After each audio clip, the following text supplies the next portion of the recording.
Right now, you're listening to the Azim Digital Asks podcast, the podcast where I, Azim, talk to some of the top marketers in the industry, find out everything about them, how they got to where they are today, and more importantly, sharing some really useful marketing tips that will help everybody listening to this become better marketers. Stay tuned for another great episode.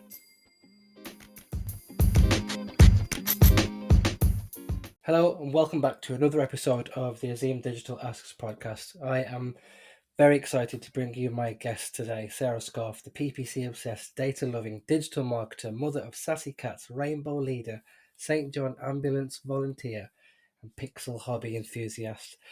Whew, that's an introduction and a half. Welcome to the show, Sarah. Hi. How's it going? It is going super well, thank you. Very, very excited. I am excited to have you on, my friend. So we're going to talk all about PPC and automation in this episode. But I always start with an icebreaker and a little bit about the guest. So for yourself, Sarah, if you could have any job, what's your absolute dream job? Oh, so I mean, when I was younger, I had some very unrealistic job wishes. Um, but I think at the moment, I mean, I really love the job I'm in at the moment, working for myself. But I think it would be anything that involves like massive, massive data sets. So one of my former colleagues used to use Tesco's as an example all the time, and how they had people who looked at the data and used to forecast how many bananas they needed based on the weather, which I think, What? I know, right? Doesn't that just sound amazing? And I've also been obsessed with the Mars landings over the last couple of days, and I think the NASA analytics, which are all open view. I've been obsessed by looking at those as well. They sort of maxed out about 800,000 real-time users the other day, so I was quite excited by that. But a little bit closer to home, maybe a little bit more realistic. I'd really like to get my hands on ASOS's data at the minute, because obviously they've got all that top shop data, all that top man data. There's a lot of data there. Yeah. This is going to be a great episode. Right, so for anybody that doesn't know about you, Sarah, would you like to give the listeners a little bit of an introduction to yourself? Yeah, of course. So I am now, as of about 2 weeks ago, officially an independent PPC and analytics consultant. So I've been in the industry for around 10, 11 years, and I've basically been involved in paid search roles. So I worked for Chemist Direct, I worked for GeForces, and most recently I worked at RedBrain, and that was all involved in search campaigns, display campaigns. RedBrain was shopping campaigns on Google and Microsoft. But I've always been really fascinated in the data as well. And I spent a lot of time at GeForces working with Data Studio and analytics. So what I've decided to do is take both of those loves and make it into one job.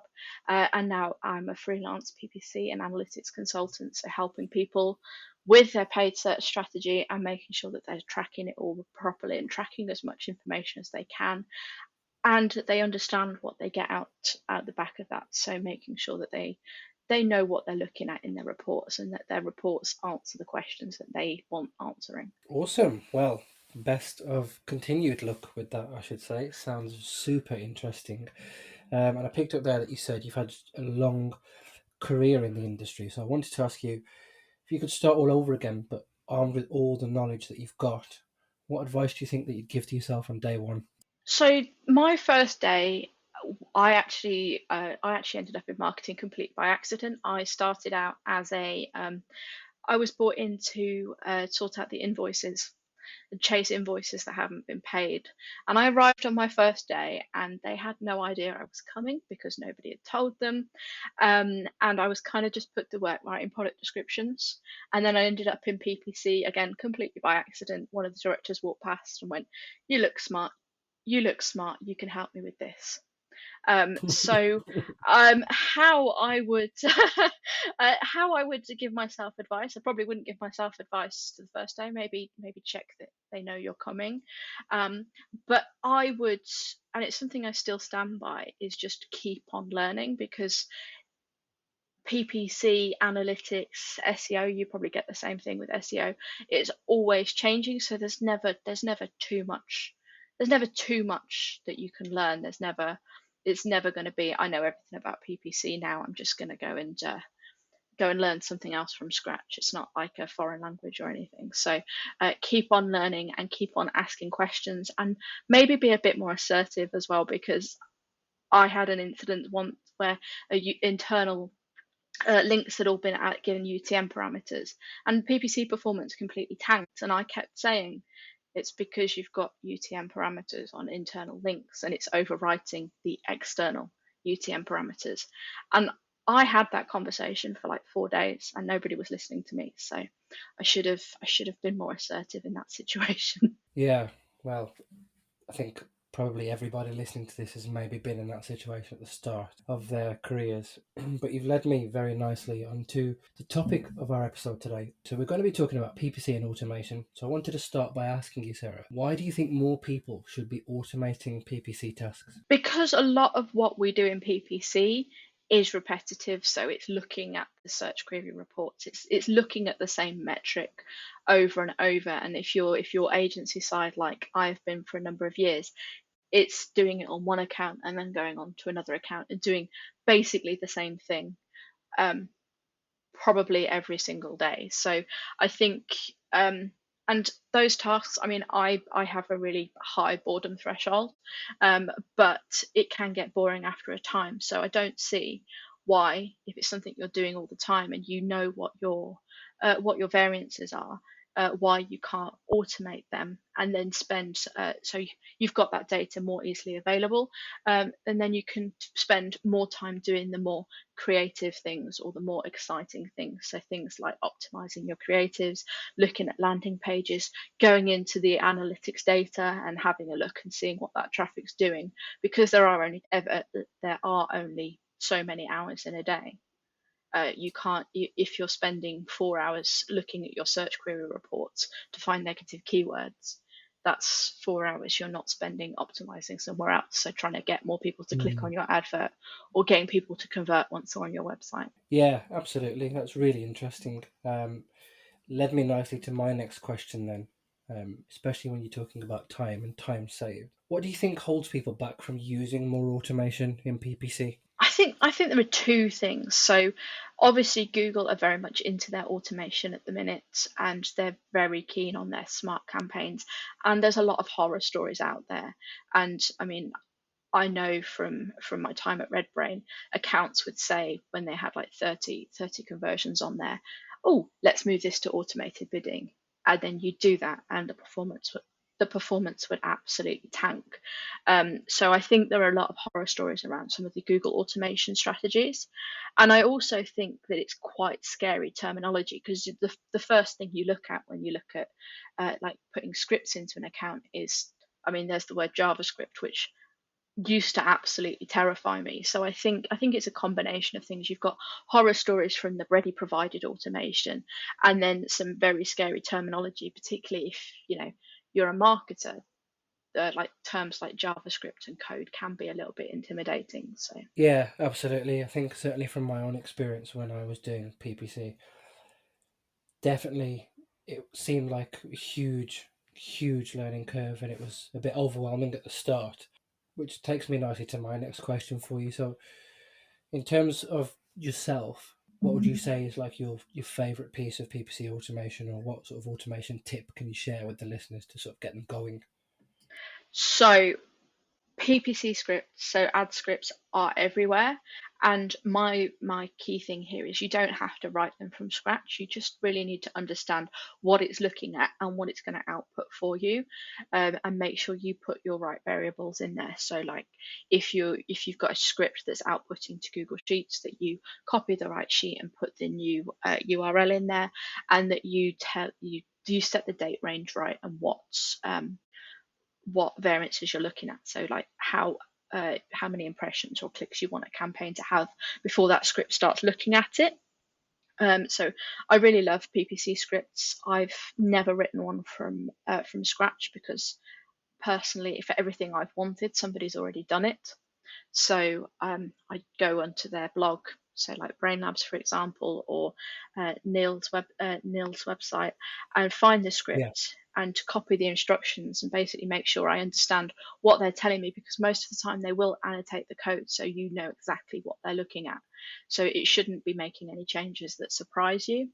And I also really like automated rules. So I have thousands of automated rules set up on my account. So it's things like at the beginning of the month. So we're just coming up to March. On the 1st of March, my creatives will all get checked to see if they've got the mention for February in there. And if they mention Mm. February, they'll be switched off. And you can do that for basically every month of the year. And I also have rules that say, because again, I was dealing with masses and masses of shopping campaigns before. We had a lot of single product ad groups, and where the performance was really good, we would bid up on certain products and we'd bid down on others. And to be honest, the biggest thing that I use every day is Google Data Studio. So I have like a dashboard for each of my Google Ads accounts, and it just looks at the health and surfaces any errors. So key errors or problems, so like keywords that are really expensive, or keywords that are really expensive, generating a lot of traffic, a lot of costs, but not returning returning conversions. So it's a combination of the three really. And I mean, I mean, obviously with the scripts, I need to understand them a little bit more, but the other two are completely no code, which is what I like. Yeah, definitely. And plus one for scripts. When I was running PPC accounts, scripts were a massive, massive lifesaver for me. And the more that I learned about them, the more that I found you could just tweak them slightly. And as you mentioned, you don't have to write them yourself, but a few tweaks can definitely save you lots of time. So it sounds like learning about PPC and automation has really helped you out. So I wanted to ask you a bit more about that. So what impact did learning more about it have on you? So it definitely made me more interested in the analytics side of things. Um, I, because it meant that I had more time to focus on the other KPIs. So I wasn't spending so much time adding negatives to an account or tweaking keywords. I was actually having a look in and seeing what people were doing once they were on the website, and whether they were getting to the desired conversion, whether that was like filling in a form or purchasing. So it's made me an awful lot more focused on the KPIs and also a lot more creative with it. And to be honest, it's made me do more automation as well, because I mean, someone told me a quote once that you give the hardest piece of work to the laziest person because they'll find the easiest way to do it. And I completely bastardized that quote, I'm not going to lie.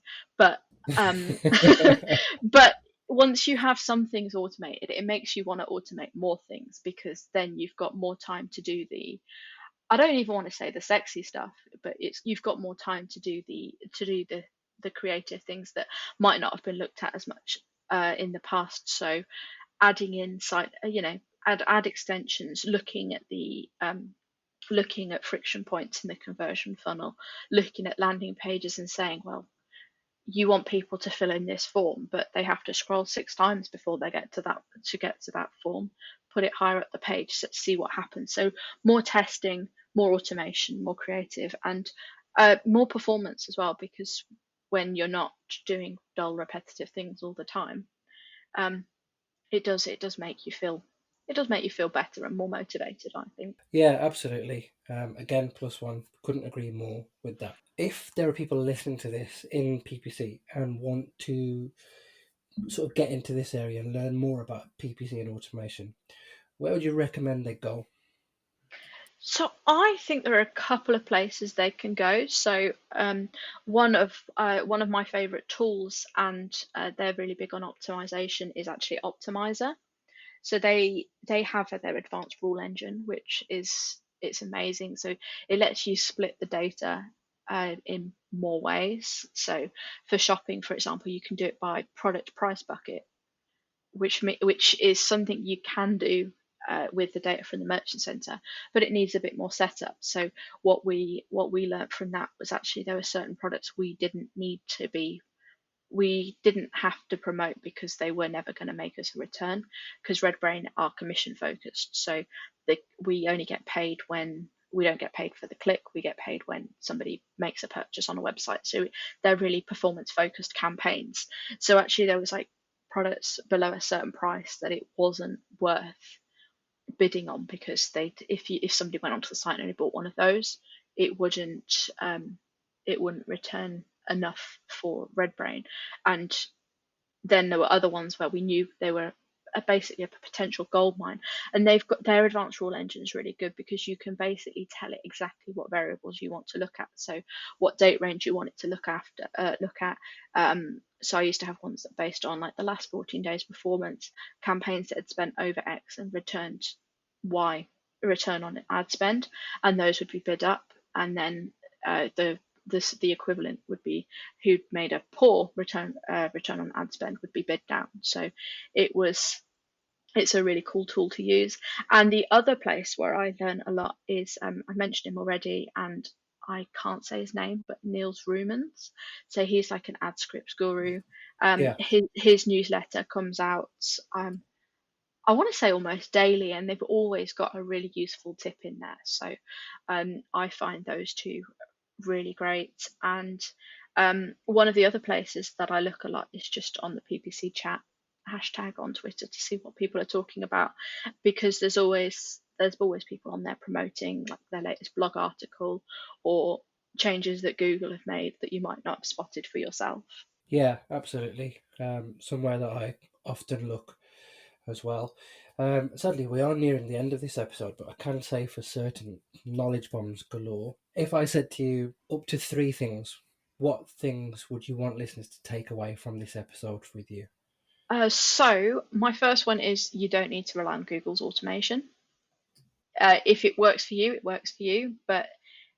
If it, but give it a test, and if it doesn't work for you, go back to the drawing board. So I found that Google's automation works for me if I slightly tweak the variables. So like I said, they wanted to move us onto target ROAS bidding based on like 30 conversions in a month. We actually increased that to nearer 300 conversions in a month. And actually the target ROAS, because it had more data, it did perform a lot better for us. So you don't need to rely on it. You don't need to rely on their recommendations. Do it when you think it's right, not necessarily when Google thinks it's right. You don't need to code to automate. That's my other one, because I am learning more about Python and JavaScript, but I still couldn't write a script from scratch. But I still have scripts running in my account. So I've got like PPC nerd ones, I've got Niels ones, I've got BrainLab scripts. So you don't need to code to automate. You just need to understand what it's looking at and how you can tweak it to your best benefit. And I think the other thing that's really important is that automation can be absolutely anything as long as it makes your life easier. So even if you just automate your reports to come to you, so when you arrive at your desk on a Monday morning, you have your search query reports for the last week, or you have your product performance reports for the last week.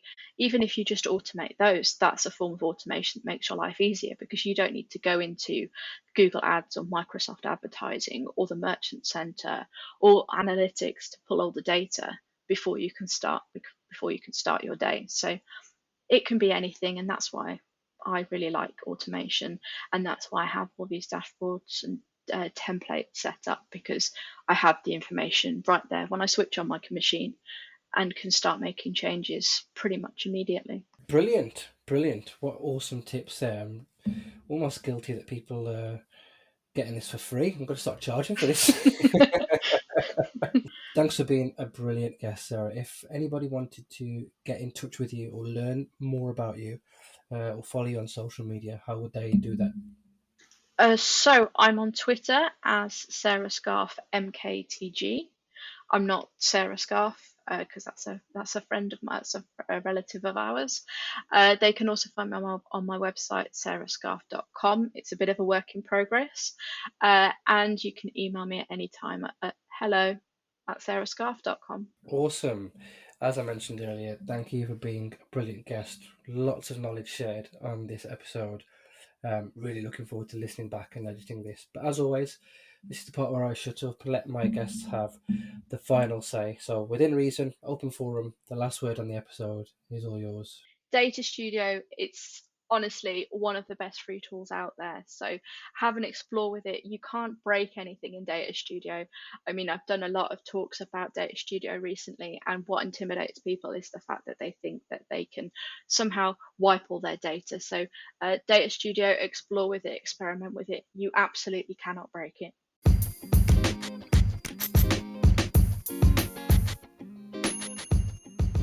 So that was another great episode in the bag. I'm really enjoying hearing from some brilliant people in this industry. If you enjoyed this podcast, please follow me on Spotify. Please leave a rating on Apple Podcasts or whichever platform you are using. Tell a friend to tell a friend, and hopefully see you for the next episode.